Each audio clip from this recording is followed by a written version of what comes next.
Brutal Legend. This game is Jack Black's weird dark fantasy, and I really enjoy playing it. It's just like, why do you have that? Because it's metal. What are you doing that for? Because it's metal. What's it? Metal. What is it? Metal. What is it? But it's a metal. Not only is it a fun little hack and slash, but you can control a little armada of allies. And that really adds to the variety of the game. Because I can definitely tell you this much, it is not bland. But between having little siege wars and running shit over, the story's pretty cool too. And don't worry, it has its fair share of Jack Black moments. If the combination of Jack Black, metal, and video game do not appeal to you, then get the fuck away from this game. Go fuck yourself. Forza Motorsport 7. There are a few, let's say, unfavorable games on Game Pass right now.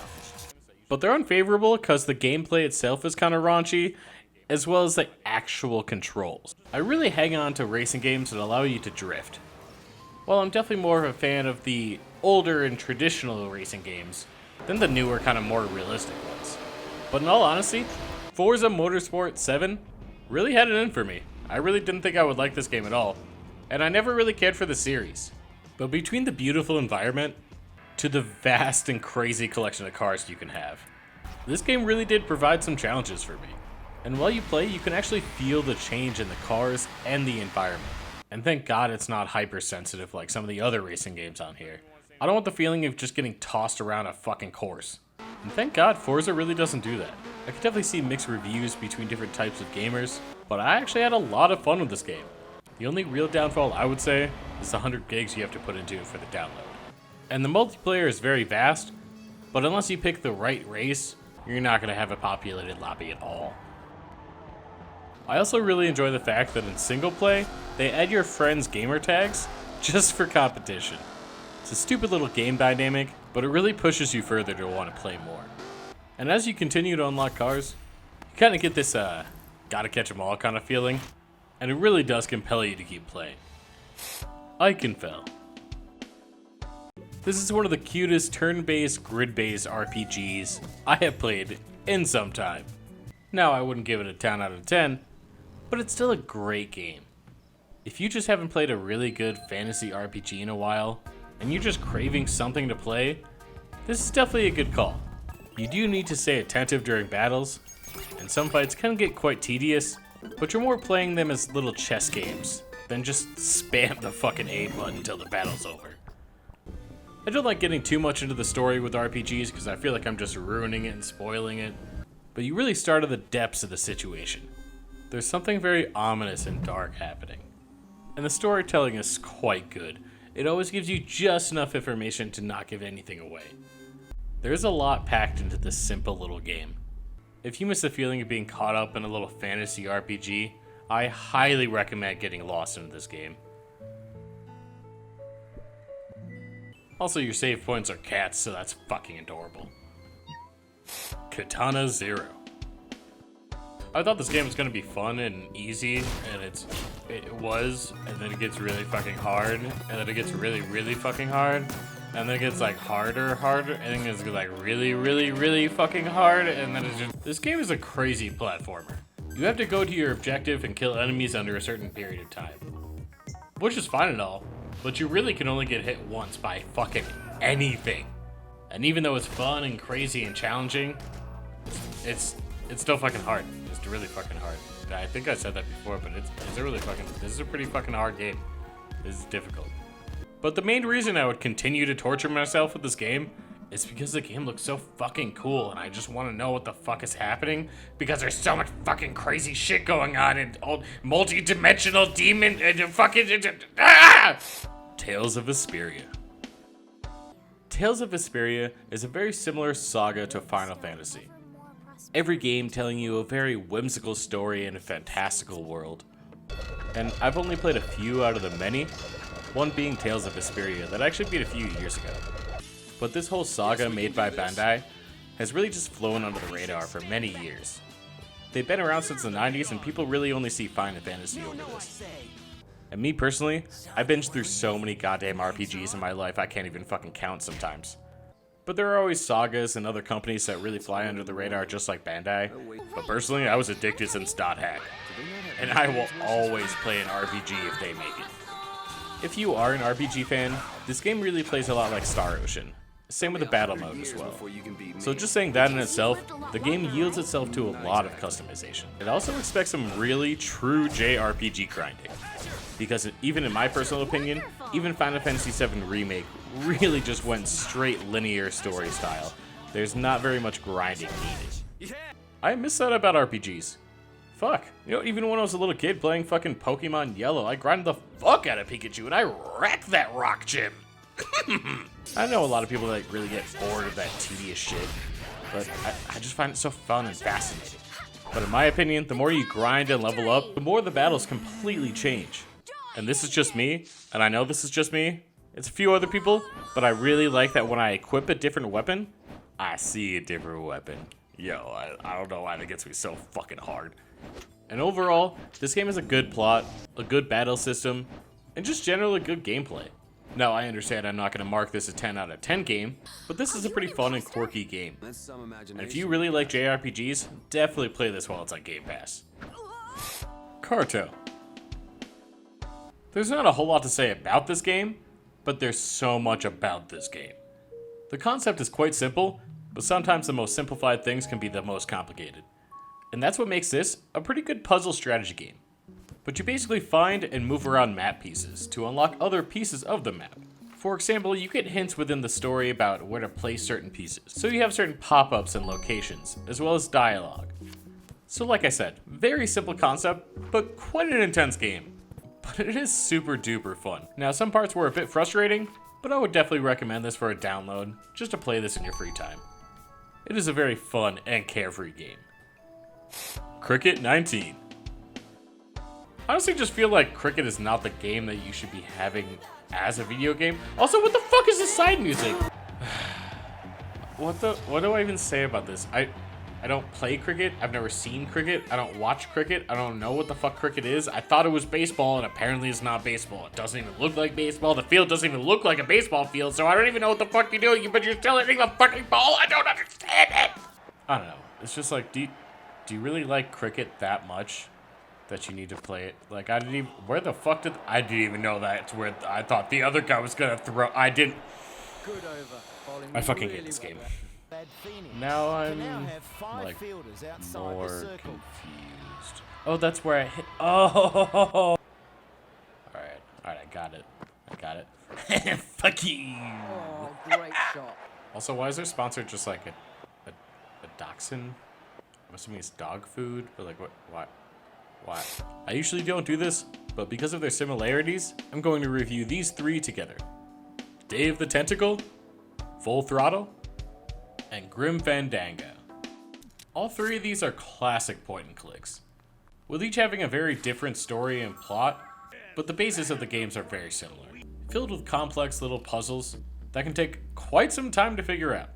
They're very much games that if you're getting frustrated, you should probably put down and come back to. Just seeing a room in a new light kinda helps, with the multitude of possible actions and reactions.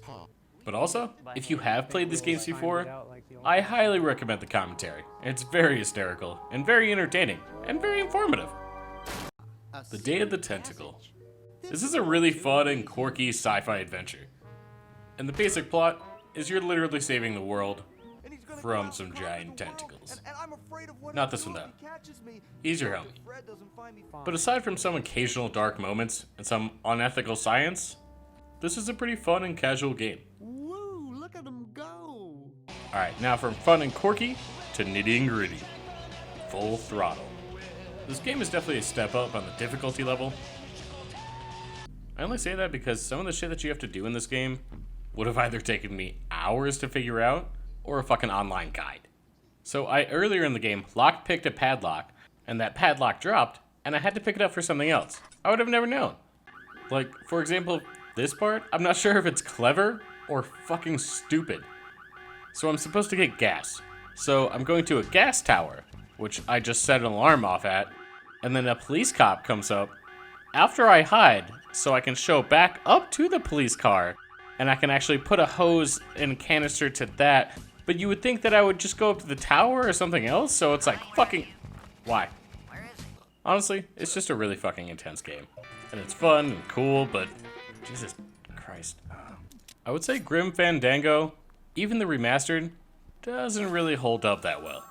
It's another one of these 3 remastered games that I highly suggest just playing with commentary. Some people might be against that because of the integrity of the plot and story, and you really want to be listening and paying attention.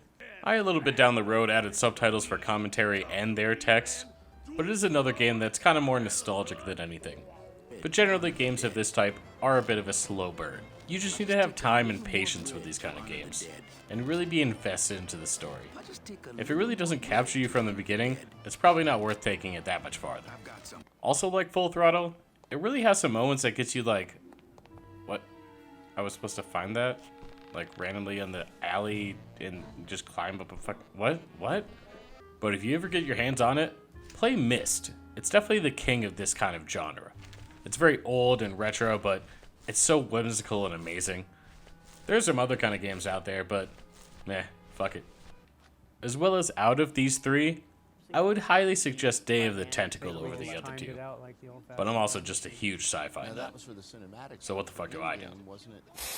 Five Nights at Freddy's. So I wouldn't say that these games are very scary, very jump scary, and it's kind of fucking unsettling. But every FNAF game has a different concept, or at least a little bit. The first one is really based on looking at a monitor and then closing and opening doors. Really just when you see some shit coming, regulate how you use the doors and how you use the lights. And keep an eye out, because sometimes you don't need to use that, and then you'll use all your power for the night, and then you'll just be fucked. The second one focuses mainly on using a light and a mask. You can deter them away with the light, or just let them stare at you for a second with the fucking mask on. But it's kind of stupid, to be honest. You also need to crank a music box every so often, which is just tedious and annoying. Next. Okay, the next one feels like I'm playing some weird shit in an alien space station. I have to control the fence and fucking... What? Like the first night I just fucking sat there. There was literally nothing. Nothing came up. I didn't have to do anything. I just sat there. Yep. This game is stupid.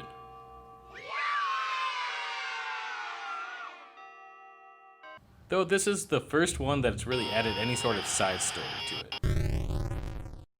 And I do like the aspect of the maintenance, but I feel like there's just not enough jump scares or enough going on in the game. At least for the first few nights. I say that as night 2, I just get fucking double teamed. Yep. 1 and 2. Ah. The last one is in a home. It really has the most story. But out of the 4 on Game Pass, I don't really give a fuck about this one. The gameplay is kind of weird, and it's not as detailed as the rest. Not that one is detailed, but there's almost a user interface problem. I don't like running up to a door and then doing something and then running back. And there's an inconsistency through the nights. It's kind of fucking annoying. I just think the concept of a follow-up game could have been a lot better. Instead, there's this. GONNER 2. I played the first GONNER game, and it's kind of fun. It's not that fun. It's kind of just a shit show. It's just another Dark Souls platformer. You go, you find shit, you die, you come back, you go, you find shit, you die, you go, you find shit, you die, you die, you die, you keep dying, you keep fucking dying, and you do nothing but fucking die.